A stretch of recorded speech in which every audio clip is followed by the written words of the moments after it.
Today's video is sponsored by Squarespace. So after a very busy past couple of months with photography, just, working on projects, a lot of image making, traveling quite a bit, things eventually caught up with me, and I went through about a month-long period of what I would consider creative burnout, just basically feeling stuck, really having a hard time getting excited about my work, and also struggling to make progress. And over the past about week and a half now, I decided to switch my focus up, take a different approach, and do a bunch of still photography related things, but just outside of image making. And all of these really helped me kind of get over this hump, and maybe more importantly, be more excited about my work than I have been in a long time. So in this video, I wanted to share these different things that I did with you, just to give you some ideas of things you could try if you're maybe struggling a little bit and feeling stuck with your own work. On the channel, I think it was last year, I did this video titled The Seasons of Creativity, and I talk about how there's these 3 seasons where you have the production phase, which is usually followed by a season of rest, and then a season of experimentation, and it kind of goes in a circle. And what was really interesting is when I sat down to plan out this video and I laid out what this last month looked like, it followed that exactly. So this last week and a half for me, I would consider the experimentation phase, or the season of experimentation. And it was just a really great reminder to me of how important it is to play or experiment with your photography from time to time. So anyways, I'm going to dive into these now. I'm going to lay it out kind of from start to finish and how it unfolded as each one of these kind of play off one another. Okay, so the first thing that kicked it off for me is going out for what I'm calling just a simplified shoot day. Recently, we went on a part family holiday, part working trip for me to the east coast of England, and planned out a couple videos I was going to do. Wanted to get out into some of these seaside towns and shoot. Brought a bunch of cameras with me. Got out for the first day, took a digital medium format, and this was right at peak burnout. Spent the entire day shooting, made nothing that I liked, and just struggled for the entire day. And I got to the end and I was even more frustrated than when I started. So took a couple days off, and later in the week decided I was going to switch it up completely, and I left all the gear at home and went out with this as my only camera, my iPhone, which is something that I never ever use to make photographs. I put it into square orientation, and I told myself I was going to focus purely on kind of details throughout these seaside towns versus the wider landscape, which is what I would typically do. And I ended up making around 15 images, shooting things like carpet patterns and amusements and details on signs with the telephoto lens, old restaurant signs, just anything that caught my attention. And I think the cool thing with doing this is you just never know what ideas this could spark moving forward. And then when I got home, I decided to, gather the collection of them and print a bunch of these out using this little Canon selfie printer that I have. And this was just a fun way to kind of extend this exercise. And the funny thing is I don't find these images to be anything special. It's not typically what I would normally shoot. And if I weren't doing this video, I probably wouldn't share these with anyone. But it was still just a really good way to go out and have fun, just enjoy the process. Okay, so next up is kind of a quick one, but this is just talking about podcasts and photo books. These are 2 things that always kind of inspire me and help me get back on track. And I think the reason why this stuff is so important for me is because, nowadays with how easy it is to just spend time on social media, obviously daily for a lot of us, you can forget that there's this huge world of photography that exists outside of the internet, and that it also looks very different. So spent a bunch of time on the drive home from our vacation listening to a podcast called Photo Work by Sasha Wolf. Highly recommend this one. One of my favorite episodes I listened to was with Barbara Bosworth, whose work I absolutely love. And I always just enjoy hearing about other photographers, how they approach their craft, their process, the challenges, the realities, things like that. But also photo books. This one I revisited recently. This is Prairie Gothic by George Weber. I love this. Or even going on people's websites and just looking at their images on there. Again, going on Barbara Bosworth's website and just really being kind of inspired to look at things a little bit differently and maybe revisit some of my older work. So yeah, like I said, I think this is so important just because photography outside of social media, there's often a lot more subtlety to it. It could be quieter. Basically, just less of an attention grab happening. And it's important to kind of immerse yourself or return to that world as much as possible. So the third thing and what I did next is to return to old work. So talking about Barbara Bosworth's work, if you're not familiar, she focuses on the landscape and kind of details in nature, shooting with an 8x10 camera, and just really love her work. And it inspired me to go back and look at a bunch of images that I've made over the past like 3 to 4 years. There's these woods behind my house, and whenever kind of the conditions are right and I'm feeling inspired, I'll go out with my camera and some black and white film and just photograph trees and details and basically anything that catches my attention.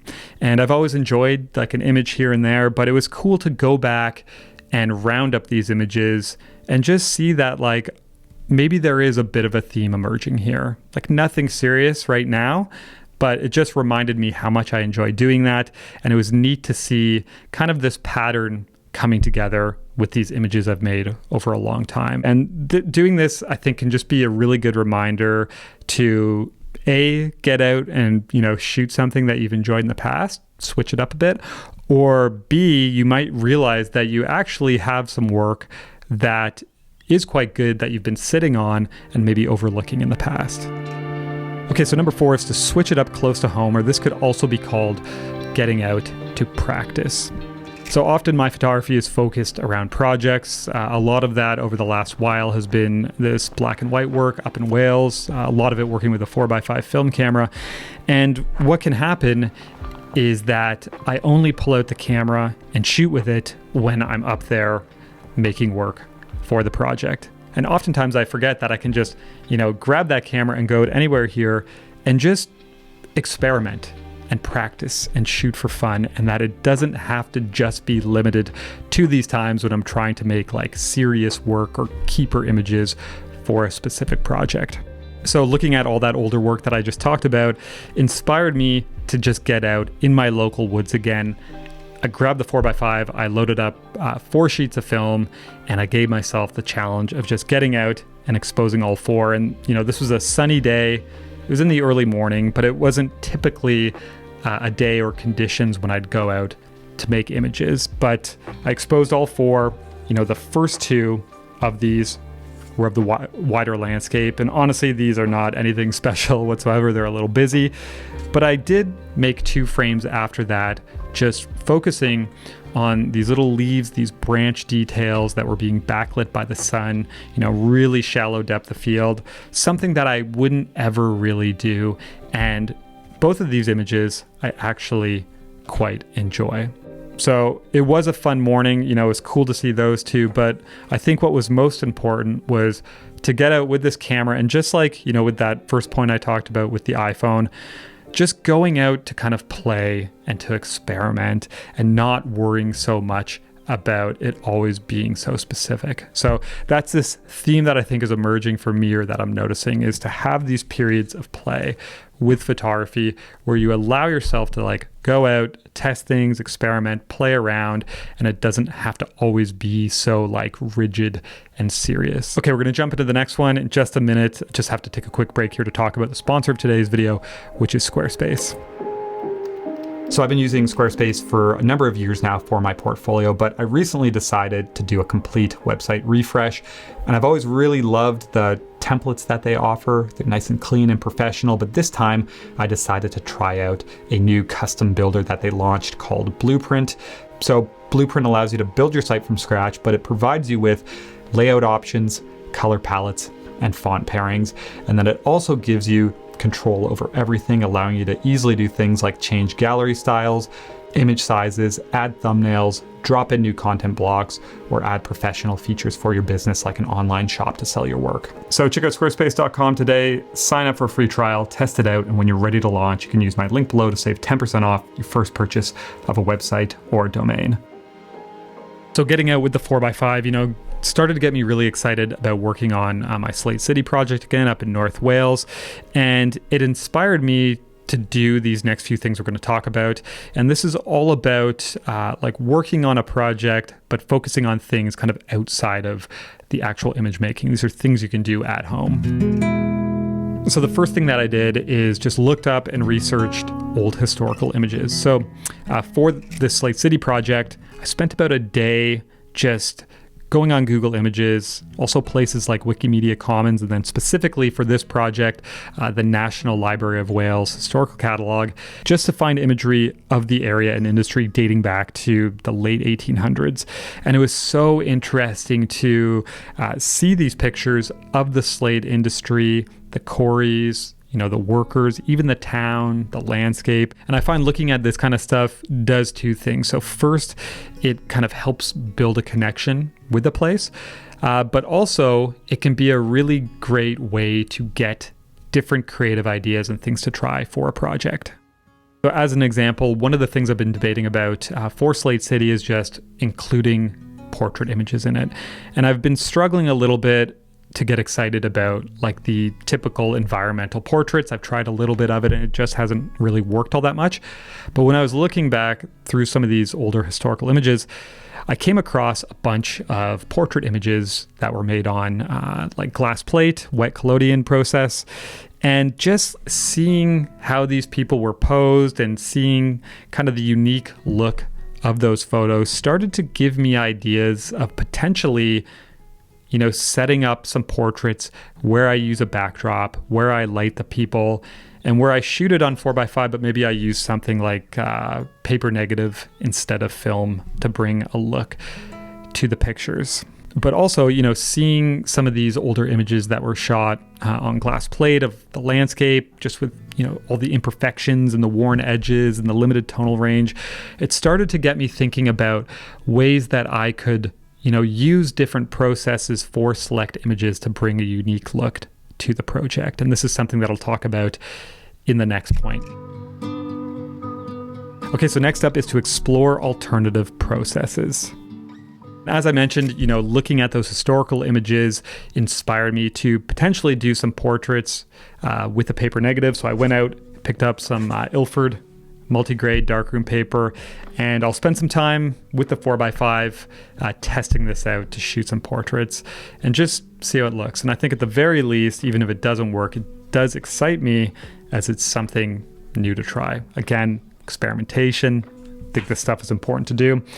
But like I said in the last point, those glass plate images of the landscape really started to get me thinking of different processes I could use to get a unique look. And I'm not necessarily going to go do wet collodion with a glass plate, but it did lead me to pick up one of these. So this is a pinhole camera.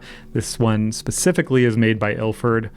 And this is something that I know nothing about really. I've never had any interest in pinhole photography, but I love the idea of potentially using a tool like this to create an image that has a really unique look and maybe use that for specific scenes in the landscape where you could make something that'll bring just this unique creative element to a project. So right now, I don't know if either of these processes is going to turn into anything. I might experiment with both of them and decide that it doesn't look good at all, or maybe it was just a bad idea for what I'm doing. But at the very least, again, this is all about experimentation and just, picking up both of these and knowing I'm going to go test them out maybe in a week has helped me really kind of get excited about things again.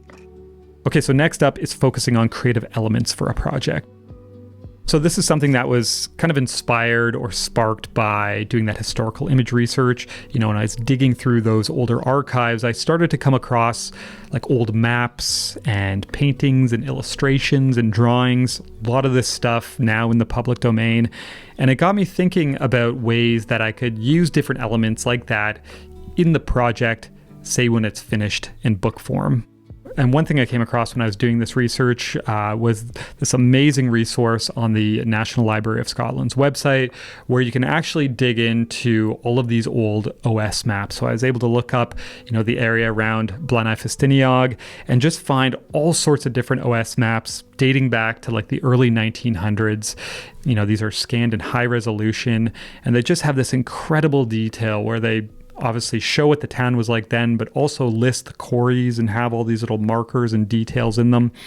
And right away, I just started having ideas of using something like that, say, even on the website, which I've already done, and I went and added it, but also in something like a book. Maybe it's like the interior pages when you open it up. So just so many different ways that you can get creative with this stuff.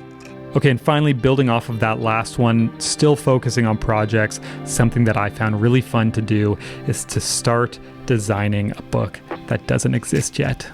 So after coming across those old images and illustrations, it inspired me to do this, and I went into InDesign, which I really don't know anything about, and just spent some time figuring out how to create a mock book. I played around with different elements, working in some of those different creative pieces, taking that OS map as an example and just using it for the inside cover. And then I also added in some placeholders where an essay could go, played around with title location, cover color, and then pulled in all of the images I have so far and did a rough sequence with them.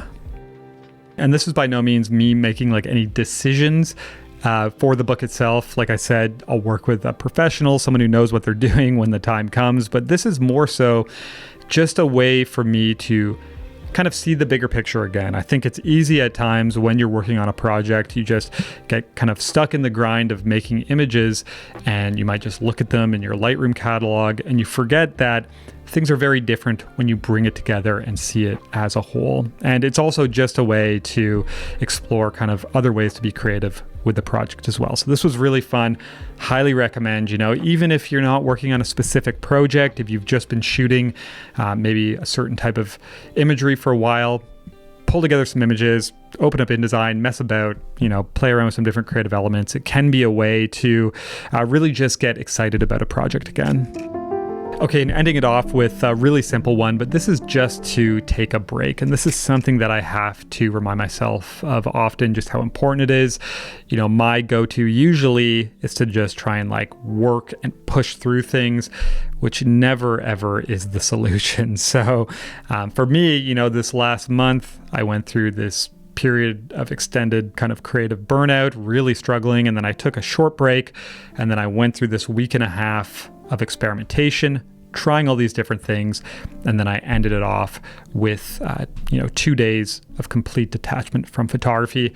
And I sit here today now, on the other side of that, in a very different place than I was a month ago. So, being stuck, being really frustrated, even going through those periods of being like, am I even interested in photography anymore? To sitting here today, really, really excited to go and start working on Slate City again and to try out some new things. So just switching it up, the experimentation phase, the seasons of creativity, detaching from what you normally do, using an iPhone, making little prints, listening to podcasts and photo books, alternative processes, looking up historical images, playing with design stuff, just getting outside of your normal image making routine, I think can be such a huge help if you're just feeling a bit unmotivated and lacking some creative energy. So anyways, hope this video helps, and just, sharing this with you gives you some ideas of some things you can try yourself. And that's going to do it for this one. So I just want to say, as always, thank you for watching, and I'll talk to you soon.